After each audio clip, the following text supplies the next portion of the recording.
எழுதி வச்சுக்க, இது தேர்ட் டெஸ்டா. ஃபோர்த் டெஸ்ட்ல ஃபர்ஸ்ட் இன்னிங்ஸ்ல கோலி ஆஃப் சைட்ல போற பால் அட்டன் பண்ணி அவுட் ஆகுறாரு. அப்புறம் தேர்ட் டெஸ்ட் சுவாகாவா, மழை, வர்ண பகவான் தான் நம்மளை காப்பாற்றணும். அது ஒண்ணுதான் வழி. முன்னாடிலாம் டெஸ்ட் மேட்ச்ல மழை வந்தா ஏன்டா இந்த மழை வருதுன்னு திட்டுவோம். ஆனா இப்ப எப்படா மழை வரும்னு வேண்டுறோம். எப்படியும் ராகுலும் ரோஹித் சர்மா நின்றாலும் அவ்வளோ ரன் அடிச்சு நம்ம லீட் கொடுத்து ஜெயிக்க முடியாது. வேர்ல்டு டெஸ்ட் சாம்பியன்ஷிப் போனா நம்ம நிச்சயமா ஜெயிச்சேதான் ஆகணும். ஆனா என்ன பண்றது, ஜெயிக்க வழி இல்லை. இது நம்ம ஒத்துக்கிட்டு தான் ஆகணும், வேற வழி கிடையாது. விக்கெட்ல அவங்க விளையாடும் போது இது என்னமோ பேட்டிங் பேரடைஸ் விக்கெட் மாதிரி இருக்கு. பும்ரா கூட இந்த ஸ்டெம் மைன்ல ரெக்கார்ட் ஆனிச்சுல, பிச்சில் பால் ஸ்விங் ஆக மாட்டேது அப்படிலாம் சொன்னார்ல. ஆனா நம்ம விளையாடும் போது நெருப்புல விளையாடுற மாதிரி இருக்கு. என்னென்னமோ பண்றாங்க. அவங்க நல்லா போலிங் போடுறாங்களா இல்ல நம்ம மொக்கையா விளையாடுறோமா, எனக்கு புரியவே இல்லை. ஜெய்ஸ்வால் அவர் தம்பி வந்து இத T20 மேட்ச் நடக்குது, T20 மேட்ச் நடந்துருக்காரு. என்னடா ஃபர்ஸ்ட் பால் 4 வச்சதான் கெத்து இல்ல தம்பி, லாஸ்ட் வரையும் நிக்கிறேன்னு அவன் தான் கெத்து. நீ ஸ்டாக் பாலே ஏன்டா அவுட் ஆகுற? ஃபர்ஸ்ட் பால் 4 அதுவும் எஜாய் தான் போச்சு. அது கேட்ச் கொடுத்து அவுட் ஆகலாம், அசிங்கமா இருக்கா.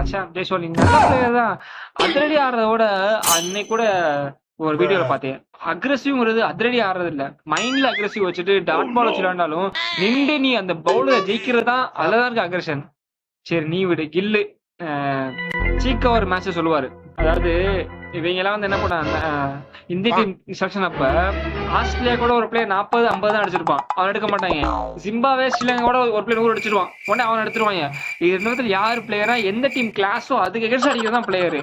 நீங்க இவங்களை நம்பி வந்து புஜாரா ரகனை விட்டு வந்துட்டீங்க. புஜாரால எடுக்க கூட இல்ல, மதிய கூட இல்ல அவனை. அப்புறம் இப்படிதான் ஆகும். எவனா ஒருத்தர் நின்று விளையாடணும்ல, நின்று விளையாட தேவையில்ல. ஸ்டீவ் ஸ்மித் பாத்தீங்கன்னா ஃபர்ஸ்ட் 50 பால் வந்து கிரிக்கெட்டு அவனுக்கு என்னன்னு தெரியாம விளையாண்டான், மொக்கையா விளையாண்டான். ஆனா அடுத்து பார்த்து மேக் பண்ணி சூப்பர் விளையாண்டான். சோ புஜாரா தேவைடா. ஆஸ்திரேலியன் பவுலர்ஸே பேட்டி கொடுத்திருந்தாங்க, ஹேசல்வுட், கம்மின்ஸ்லாம். நீங்க வெறுக்கிற பவுலர், வெறுக்கிற இந்தியன் பேட்ஸ்மேன் யாரு அப்படின்னா புஜாரா. ஏன்னா அவர் பவுலிங் போட வச்சு எங்க டயர்டாக்கி அப்படின்னு. அதான முக்கியம். இப்போ நேத்து கூட நீ மேட்ச் பாத்தீங்களா இல்லையா, ஃபர்ஸ்ட் இந்திய போல் நல்லா போட்டுட்டு தான், அதுக்கடுத்து டயர்ட் ஆயிட்டாங்க. அப்படிதான் நம்ம ஸ்கோர் பண்ண முடியும். அதெல்லாம் ஒரு ட்ரிக் தான், அந்த ஷட்ஸுக்கு தேவைதான். ஆனா நம்ம மிஸ் பண்ண தவறிட்டோம். அடுத்து தலைவர் விராட் கோலி. கோலி வெர்சஸ் 5th ஸ்டம்ப். அது ஏன் ப்ரோ அவுட் ஆகிட்டே இருக்க? இப்ப நான் சொல்லவா, இன்னைக்கு தேதி என்ன, 16ஆம் தேதி. அடுத்த டெஸ்ட் மேட்ச்ல நீ அதே மாதிரி தான் அவுட் ஆகுவேன். பிகாஸ் ஒரு வழி தெரியல, அவன் என்ன சொல்றேன்னு தெரியல எனக்கு.